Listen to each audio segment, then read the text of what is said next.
bro.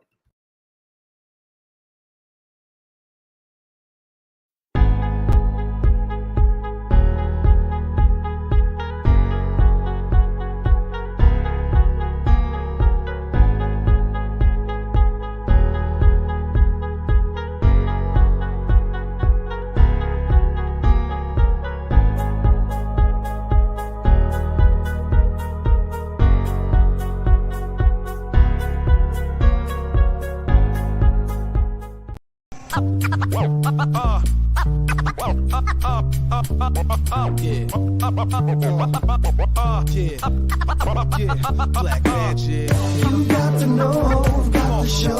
It's time to roll. So just tell me what you want to hear. Tell me what you want. So just tell me what you want to hear. Welcome back. Long time no see. It's him. It's me. It's the Wellandwingnut. It's your boy Zeus. How's it going, ladies and gentlemen? How you doing, Wellandwingnut? Good. I'm on cloud 9, buddy. Cloud 9. Yeah, tomorrow's a big day for you. My wishes are going out to you. I'm happy that the Bills lost because I didn't have to choose between the two. Not because I'm a Bills fan, but because my grandfather was such a huge Bills fan, and you're the biggest Cincy fan I know. So I was definitely pulling for Buffalo. That way, win or lose, I can still cheer for the AFC. But yeah, what a game! What a game! What a weekend of football. That was the greatest weekend of football I've ever seen. That is not hyperbole. That is literally, and people were complaining about the San Fran game. And I'm like, wow, like even that one I thought was great because it came down to the wire, and I'm down for that. Like, this has come up a few times over the years. Obviously, we just had a rule change, I think, about 10 years ago. KC tried to get it changed like a few years ago, and we saw it play out again this weekend with the no offensive possession in overtime from one team. So do you think it's time? It's hard to say. I don't like that if you score first, that's it. Listen, I love playoff hockey because I love that there's no sudden death. I mean, it's sudden death. You just keep going. Right. But with football, I don't know. I almost feel like they should play a full quarter. So this is the one I heard this weekend, and I really like it. I think they played the full 10 minutes out. Field goals are allowed. Touchdowns are allowed. But you must go for 2. Yeah, I like that. What about you just take kicking out of the game, period, in overtime? Like only kickoffs, no punts, no field goals. I mean, that was my grandfather. We definitely need to get the ball into the hands of both offenses in overtime. Yeah, for sure. Evening, Ron. Evening, Luke. How you doing? Long time no see, boys. We are just in for a quick show today. This will not be a full show. I'm in the midst of moving. That's why I'm still in here. And my son's beside me, and we've got boxes packed. And as soon as we're done, Steve's going to come over and help us. It's going to be great. It's going to be, I put that on live. No, I'm just kidding. We're good. We're actually good. I'm still in quarantine. Oh, yeah. It's been like 14 days. No, but things have been good. The football was excellent this weekend. That Bills game, I mean, that's the greatest football game I've ever seen in my life. I mean, I don't know. There's definitely a lot of people in Ontario crying that they didn't get their 4 ties on Pro Line this weekend. Yeah, exactly. Right. Well, hey, man, that's why sometimes it pays not to play, because you get too invested, right, for the wrong reasons. So, but yeah. All right, what do we got up here? Best year in a long time for playoffs. It sure was. So we don't have a topic this week. So we're not going to be doing the topic. We're just going to be talking news this week. And Steve's got his 5-second movie review this week as well. We're all excited for that. Steve, what movie are you watching, or what movie did you watch, and what are you reviewing for us?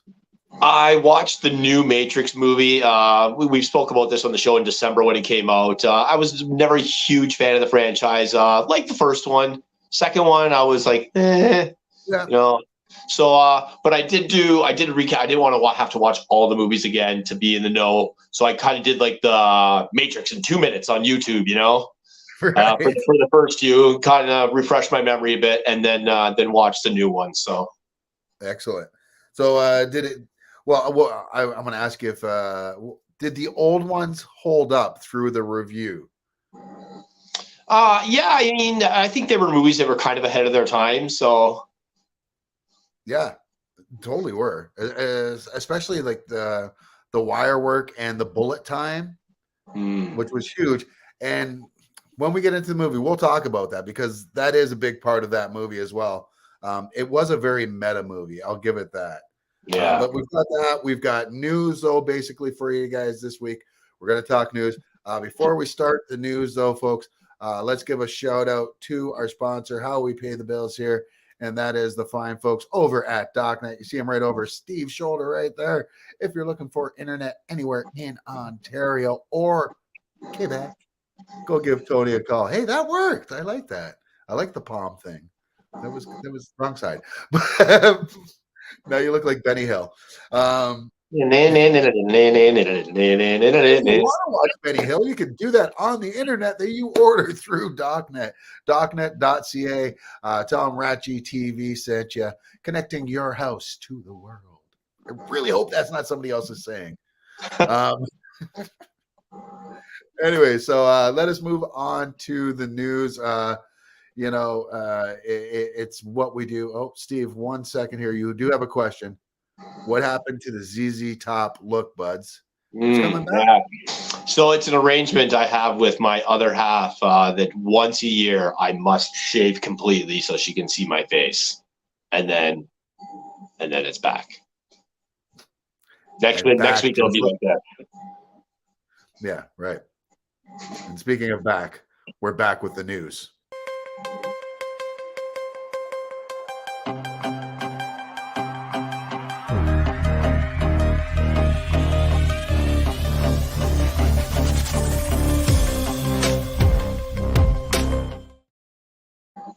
Well, 2022 is turning out to be quite the bitch when it comes to celebrity deaths. I mean, yeah, like you said, we've only done a handful of shows here in the new year because of the last week Bengals games. Sorry, guys, kind of coincided with our show time. But I mean, going back just to before the new year, like we lost John Madden, we lost Betty White, we lost Bob Saget. Right. And this week did not stop. Actually, 8 days ago for this first one, but Meatloaf. I mean, what a bigger name in music there wasn't. Made his mark for sure with Bat Out of Hell, Bat Out of Hell 2. Appeared on countless shows, movies. Fight He was Club. just one of those bigger than life stars. And I gotta say, seeing him on, I don't want to talk trash about people, and post death, but seeing him on Celebrity Apprentice and the way he was with Gary Busey was just like, wow, that was really. Yeah, I was never a fan of Gary Celebrity. Busey is a sweetheart. Yeah, I'm sorry, he is. I mean, past life, pre-accident behind him. Gary Busey's a sweetheart, but like I said, I've heard countless stories about guys talking about Meatloaf. Just what a great guy he was. It was one that was on Amber's bucket list, and she asked me years ago to take her to see Meatloaf. I think he was in Toronto at Massey Hall, and I straight up said, "Babe, I would do anything for love, but I won't do that." I'm sorry, folks. I am so sorry. I'm not sure if anyone's told you this, but to come to my attention that something has happened, something big, something awesome, we will tell you. Hey, Luke. Don't jump the shark. Luke, you're not a frog. I'm not a rabbit. Let's not jump ahead. All right. Don't jump the clan shark. Don't jump the clan shark. Clanny! Shout out to the world's greatest mascot ever. We need to see Clanny on a t-shirt. So whoever's up for that, please get it done for us. We will proudly wear moving it. along with deaths, we mentioned Bob Saget earlier, another comedian that I grew up with. I know you grew up with. I think probably one of the first full stand-up specials I remember watching as a kid was Louis Anderson and doing his family comedy, you know, as he did shortly after got Life with Louis, the cartoon, of course, Coming to America.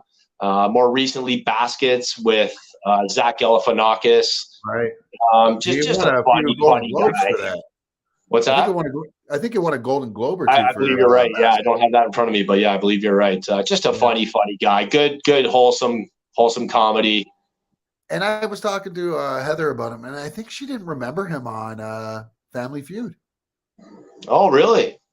Yeah. Yeah, he was a good one on there. He wasn't on there very long, though. No, you're right. Yeah. Yeah, but 2016 or 2022, it feels like 2016, though. Yeah, 68 years old, Louis Anderson. 74 years old was Meatloaf. And then just as you showed there, the voice of Charlie Brown, 65 years old. You know, and these are tough. Suicide was the cause of death. We just heard that he had checked himself in to a hospital to seek help. And against the suggestions of the people at the facility, he decided he didn't want to stay, and unfortunately took his life. So that was Peter Robbins, the voice of Charlie Brown. Wow, sad story, sad end there. Yeah, you are you really know how to bring a crowd down. Well, you know, it's not bringing you down to that complete sub level unless we kill an animal. And the Grim Reaper did just that this week. He took from us Popcorn Delight, the real name of the horse that portrayed Seabiscuit. Was a real racehorse, won multiple races, 24 years old. Wow. Long life for a horse? I don't know.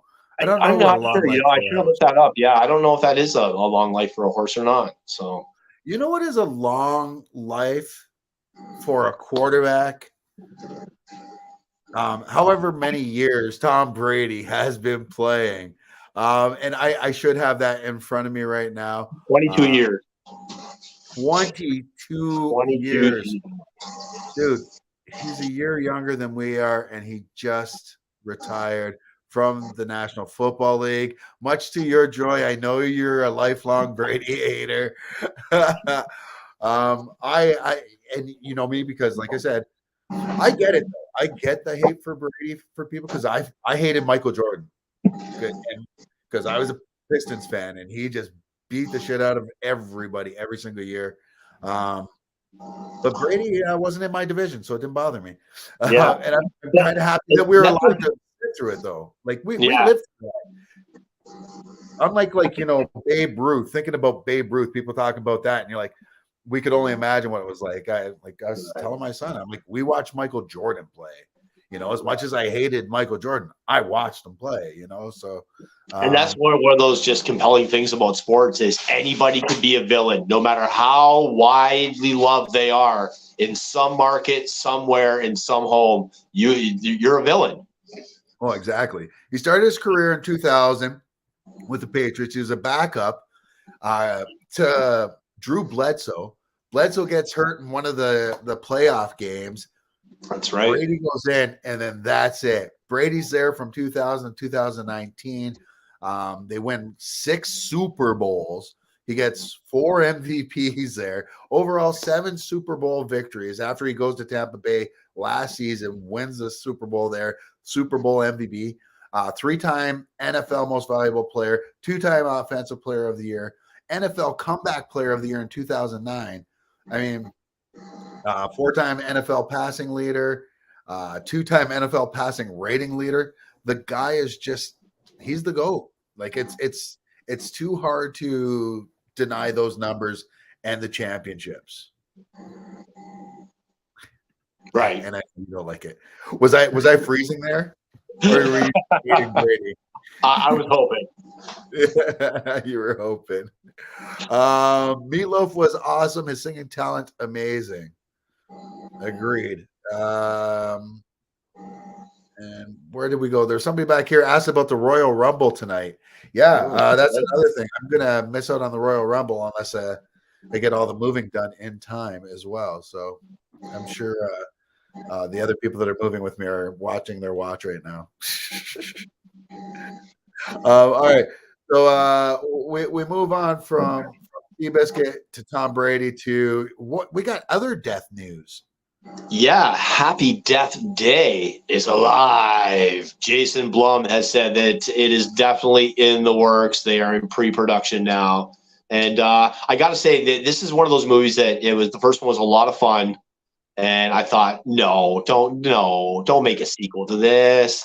And the sequel was fun too. Like I was just like, how did they do that? Out of such a ridiculous premise, how did they do that? But Jason Blum found a way. Well, and now you can't as we bow to Jason Blum, Luke. Luke, you called it. Yes, you have to be happy. The only thing that would make Luke happier is if Clanny was in the new Happy Death Day. Right. And we got a comment here. I guess who it's from. Blumhouse Rules Happy Death Day 3. That's right. The origin of Clan Shark. We did finally work Clan Shark into a motion picture. We didn't get the Clan Shark movie made, but if you have seen the new Scream movie in the background as an extra, you can see Clan. You really have to look, but. And for those of you that don't know, this is what you're looking for. This is Clanny.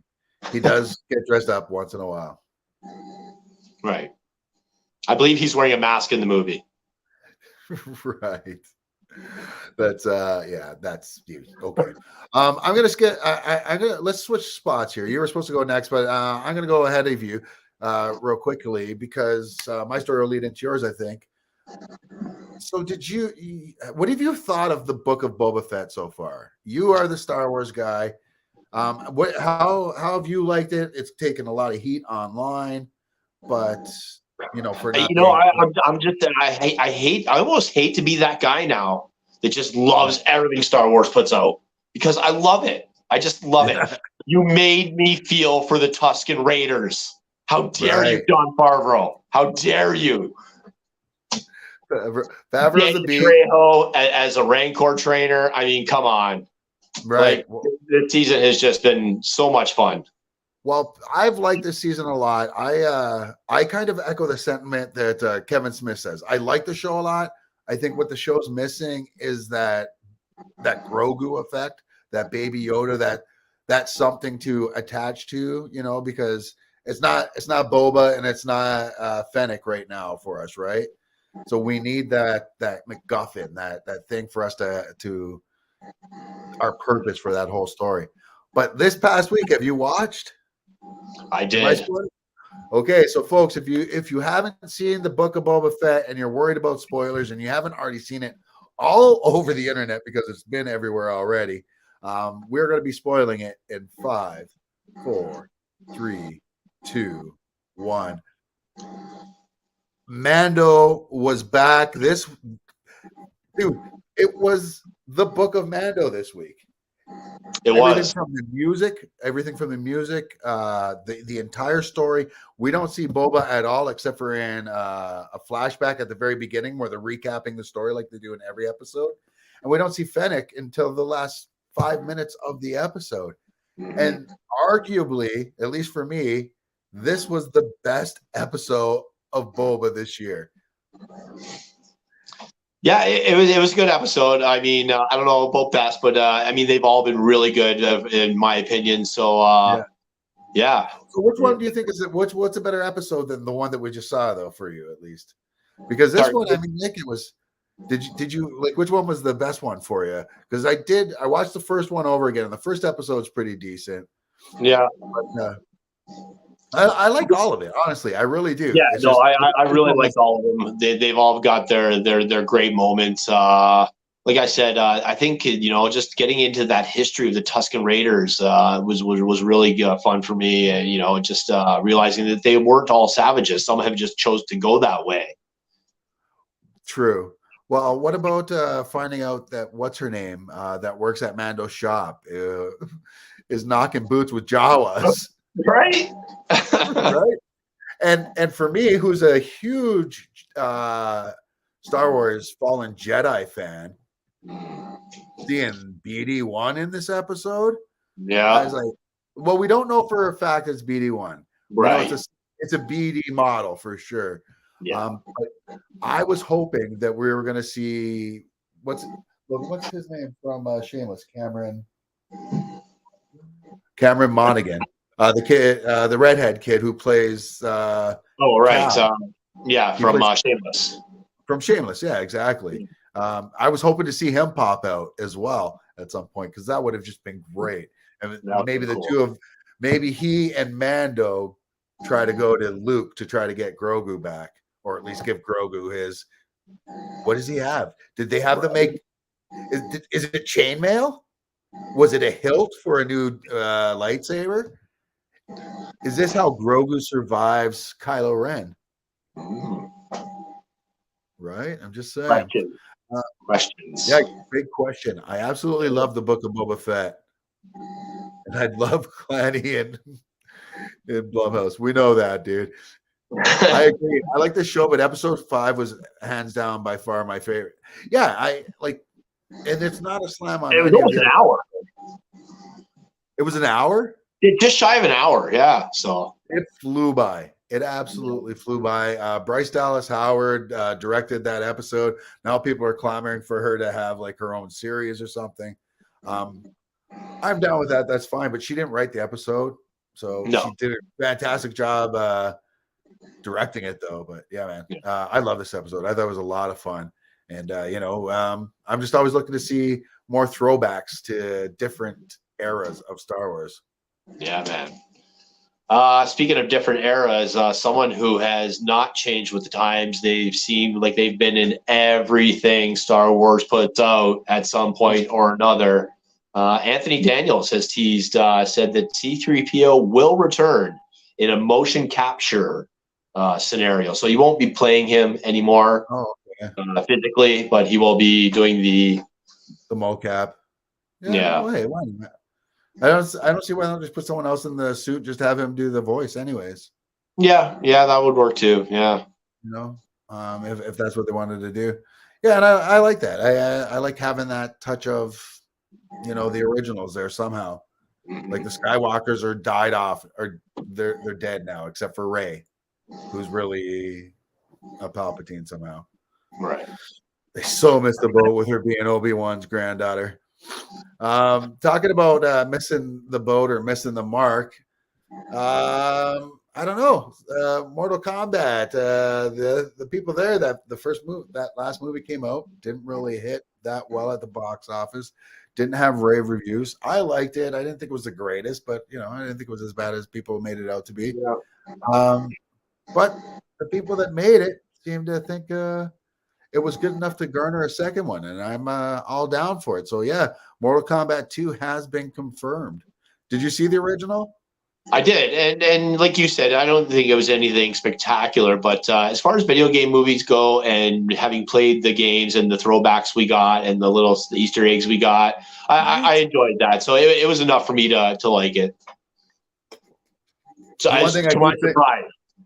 I keep seeing people say that they want to see Cole die right away, at least the new character, which is cruel, but whatever.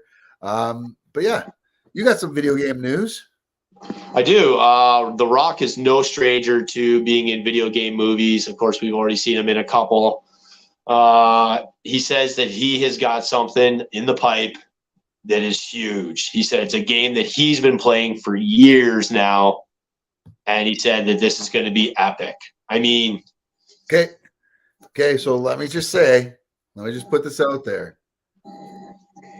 He announced that, and then like a couple days later, we hear that Mortal Kombat 2 is coming. I'm just saying. We make him the big bad Shao Kahn in a Mortal Kombat movie. You put the Miz in that movie as Johnny Cage. I mean, it's perfect. The shit writes itself. billion dollars all. I gotta check my message there. Well, yeah, I know. Well, that's what you do because you're the jackass here. Yeah, it was definitely a jackass growing up. Something I took a lot of pride in. I was I was the original hold my beer guy, hold my root beer at that age, I guess it was. And Yeah, had we had camcorders or cell phones, I mean, I can't imagine the stupid things I would have had on film. But Johnny Knoxville, a guy who just endures and endures more pain and punishment. Jackass Forever coming out next week, I believe. so. He got into a ring with a bull again in this one. Like, Johnny, you're 50, buddy. You're going to be 50. He suffered some permanent brain damage this time, some broken ribs, a broken wrist. Geez, man. Why? Just why? I mean, I guess if that's your excuse me, if that's your thing, then I mean, go for it. But he even said in that because that was on Stern, right? And Right. I watched that clip, and he was saying like, "Yeah, my family hates me when I do this stuff." Like, and rightfully so. As a huge fan of the TV show and a big fan of the movies, I followed these guys all the way. Got to meet and hang out with Steve-O, Wee Man, and Pontius at a bar in Hamilton where Steve-O was doing his, at the time, it was the Don't Try This at Home tour. Just a good, fun bunch of guys. And I hope this is the last one because I just even I don't want to see it anymore, man. Like, you guys are. I feel like from the teasers that they've got a lot of young new jackasses that weren't with the original crew, and I wonder if they're fucking trying to. They got 3 new ones, and I wonder if they're trying to pass the torch on to them and keep the franchise going. They can still keep making money, but making it off of somebody else's brain damage. How you doing, Kurt? Kurt says, "Good luck tomorrow." That is a Steelers fan telling a Bengals fan, "Good luck." You know, and having the Bills lose, like you said, I put a post on Facebook, maybe a little too soon, but I said that just as the game had ended, and just like that, you all became Bengals fans. I mean, everybody is rallying behind this small market to take down the king. So, yeah, I'm with you. We'll see how it goes. You guys are in tough. Yeah, that defense is tough. Did you know Dave Bautista was in the latest Mortal Kombat? You just didn't know it because he moves so slow. That is Batista. No, it's from Endgame. Which one? Was it Infinity War? I'm moving so slowly you can't see me. He was invisible, Dave Bautista. Why can't I think of the character's name? Drax the Destroyer. Thank you. Who day? Well, who day? You know what? And I said you were talking about that jackass story, and I was saying how Johnny Knoxville's family like hated him for doing that stuff. We just found out this last week that there's a Janet Jackson live stream show, or not live stream, streaming service show. I think it's on Netflix, maybe. And in one of the episodes, she says that Michael Jackson used to pick on her when they were kids, and he used to call her Piggy. And call her fat all the time. Typical just older brother stuff. Yeah, so it sounds like it could be, but I think also the treatment that all the boys themselves had received from their father, I think that's got to have a trickle down effect. Well, for sure, because Papa, he was pretty rough on all of them. Especially Michael. Well, I think until they found out that Michael was going to be the one, then he was really hard on him, but not in the same way as he was to the others. Which, I don't know, man. Music, it is what it is. Yeah, it's always been a big form of free speech and standing up against the man. And who's done that better over their career than Neil Young? And fortunately this time he's the old man saying, "Get off my porch." He basically said to Spotify, if you're going to keep that Joe Rogan on the air, then take my music off. To which Spotify said, "Okay." Or as the kids say today, "Okay, bet." Not without support. Longtime friend and musical icon herself, I guess, is going to have to find money to buy a brand new pair of roller skates somewhere else, because she's also asked Spotify to take her music off. And they will, and they won't care. And okay, so here's the thing. Whether you agree with Joe Rogan or not, it's a podcast. Like I don't. Yeah, man. I mean, like, let him say what he's gonna say. It goes back more on the people that listen to him than it is on him, I find, Yeah, and it goes back to the whole thing that everybody has experienced at some point in their time. The comedy industry, the horror movie industry. If you don't like it, don't watch it. Yeah. When you haven't been relevant since AM radio. Dave, how's it going, Dave? Who cares? No new music, just moldy oldies. Yeah. And right. Immediately I thought, as soon as I saw those comments from him about saying, it's me or them, I thought right back to This Note's for You, which was, arguably his last hit. And that whole song was about standing up against, saying, screw you, man. Yep. I'm going to do what I want. Those two peeps you just showed thought it was a promo for the latest season of The Walking Dead. Luke killing it. Listen, I love Neil Young, Joni Mitchell, whatever. But I don't know. I'm not even a huge Joe Rogan fan. Like I used to listen to his, when he started doing his podcast, we started doing ours around the same time. And like, I liked it, but it's just, they were always too long. And you know what his show reminded me of? Remember Coast to Coast with George Noory? It was like an AM radio show. And he'd have on brilliant doctors and stuff. But then the next night he'd have on people who swore that they were abducted by aliens. So that's what the Rogan show always reminded me of. So, I mean, like, I take it for what it is, and I don't know. I just you ain't got that kind of pull anymore, Neil. Yeah, well, you know who also seems to think they've got some pull, but I've got a beef with? That's the Governor, Arnold Schwarzenegger. We got beef? We got beef? What is this happy horse shit that we see here? Arnold Schwarzenegger to play Zeus? Nah, I'm just kidding, though. I mean, I get it. I think it could be all right. I mean, it's Arnie. He can pull off some decent acting once in a while, but I think I don't know. We'll see. He fits the role, though. He's got the size and the hair looks good. So, but telling you, should have a competition, Arnie. Yeah, I'm glad everybody's okay. And from his car accident that he had like a week or so ago. A little bit over, yeah. Yeah. Neil can get in Joni's taxi and go home.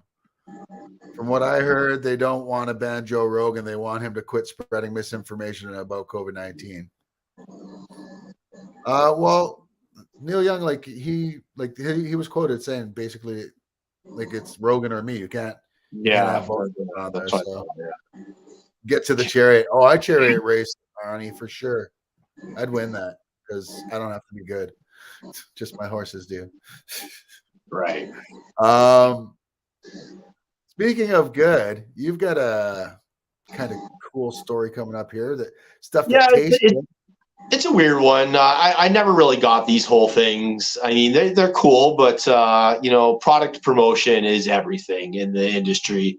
And having a cool package that jumps out at you goes, oh, hey, I want to buy that because I like what's on the package. M&M's came up with an idea to do some album art on their future packages of M&M's, as we see David Bowie featured there.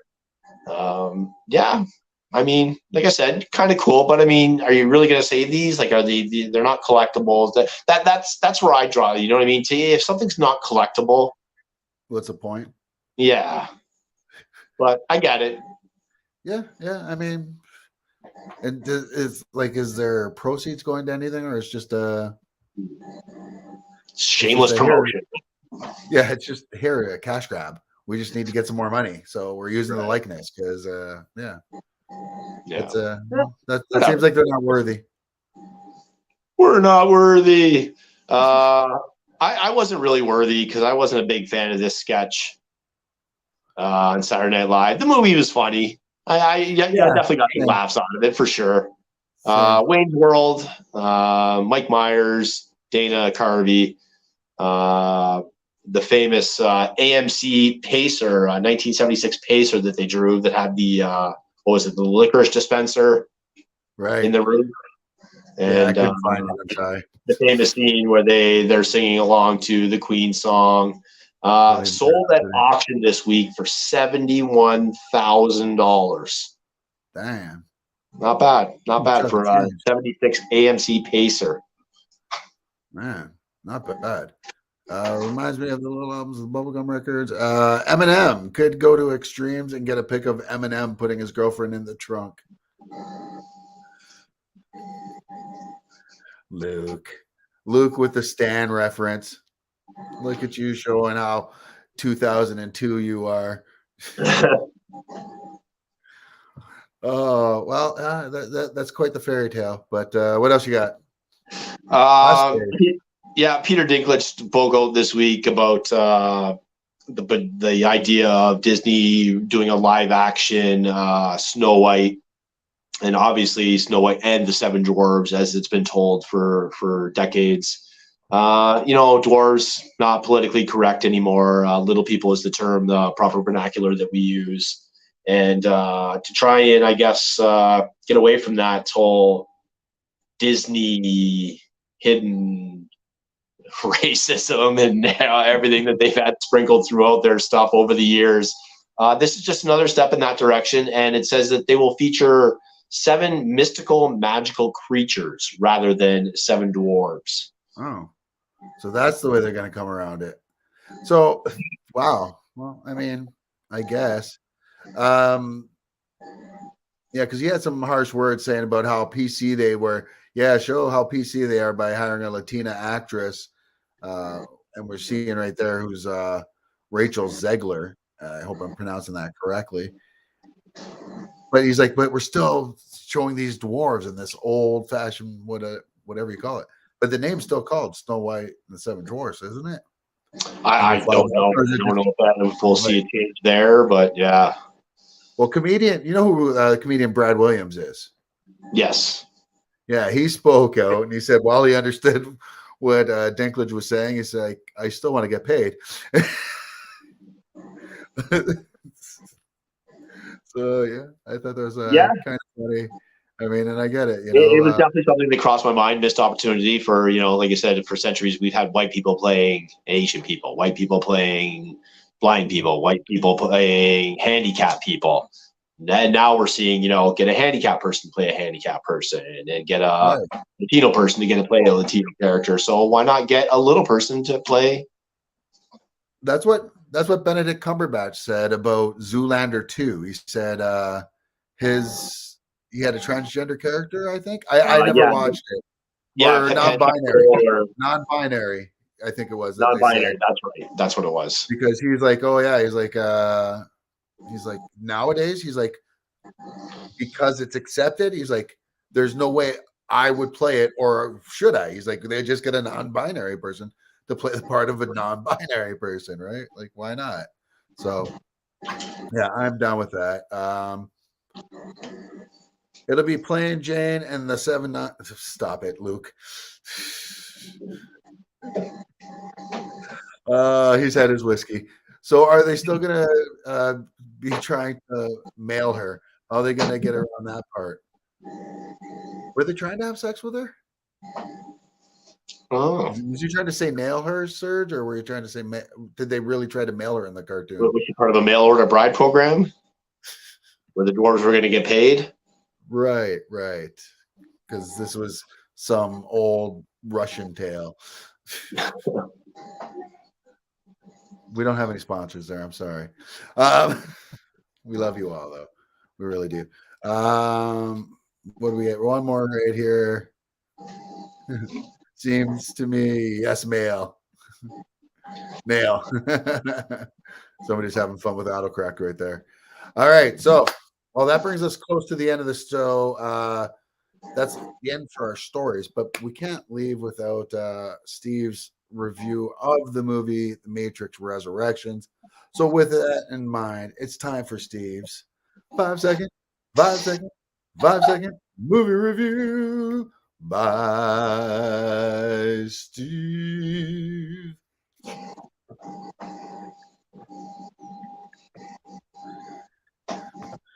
Listen, Facebook user 8472. I see your hand back there. I just All right. But you reviewed the movie The Matrix Resurrections. So you just watched this week? I watched it last night. Yeah. Oh, nice. I watched it when it came out because I am a true believer. Anyways, so for those of you, if you haven't watched the show before, Steve takes this movie, The Matrix Resurrections. I'm going to put 5 seconds on the board. Steve's going to take those 5 seconds to give us his best review of the movie Matrix Resurrections. Sir, are you ready? Ready. 5 seconds on the board. You may begin now.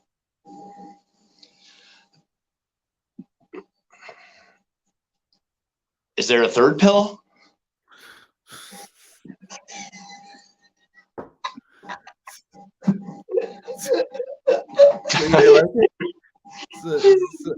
I mean, I just have more questions than. Yeah. I tried to watch the 2-minute YouTube synopsises on the first few to get caught up, and I just.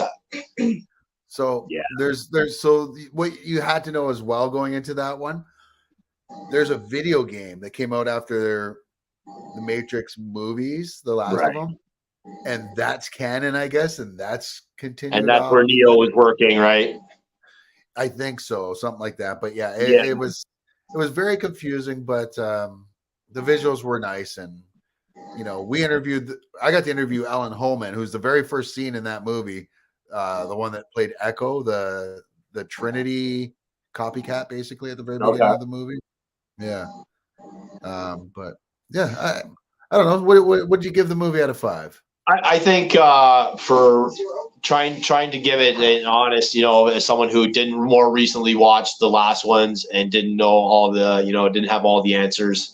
To be fair, visually and creatively, I'm going to give this movie a 3. Oh wow, not bad. I really thought it was going to be lower. But yeah, I was leaning towards 2.5, but again, I don't think I did enough due diligence in giving this movie its fair shake. Fair. Well, that scene that whoa, hey, where'd we go? How'd we get in there? Happy New Year. Happy New Year. Happy New Year. I was going to show you something.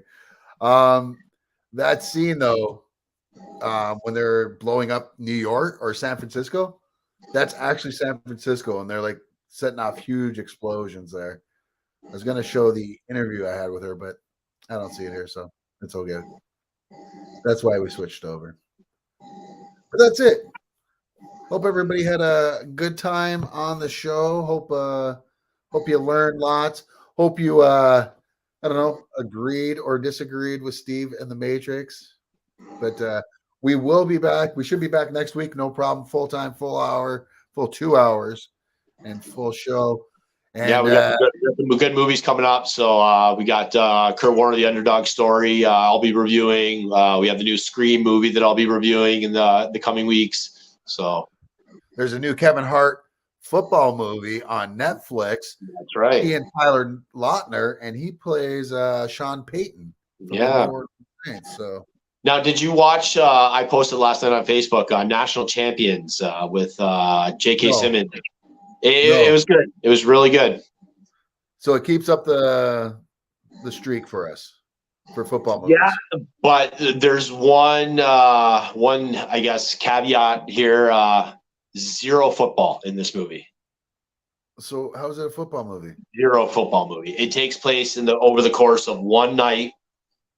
And if you don't know the premise, it's basically the night before or a couple days before the championship game, and the star player, quarterback on one of the teams decides he's going to sit out along with whoever else he can get to sit out because I'm going to go number one next month or 2 to 3 months and get paid. But what about all these other guys that have bruised their bodies and battered themselves for 4 years? Are going home to their shithole fucking homes and fucking God knows where America, you know. Yep. And that he wanted everybody to be fairly compensated.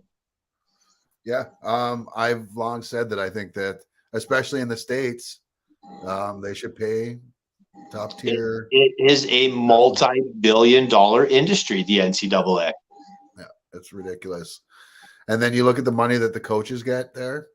Yeah, and the CEOs and whatever and presidents of these conferences, and they're 6-figure salaries. Like, yeah, it's ridiculous, honestly. But so next week we are talking sports, greatest sports moments. So should we do greatest sports moments in movies, or just greatest sports moments in entertainment? Yeah. Well, I think it's our show. Next week, why don't we just do a sports show? We'll do our news, we'll do our pop culture news, but we can just do the best moments in sports, the most memorable moments in sports. I like it. There's no shortage of those. Say that again. And yours can't all be Red Wings. So it's a top 10 then.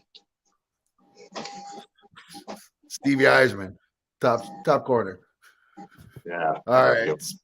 Sports, we're geeks. That's right. We'll be doing both. We geek out the sports. We've said it many times. We do. Anyways, Luke, thanks for joining. Ron Corbo, Serge Violet, Dave Mercado, Alan Dion, everybody else who joined into the show and said hi. Thanks so much for the Wellandwingnut. Good luck tomorrow, my brother. And thank you. From him to me to you, y'all have a good night.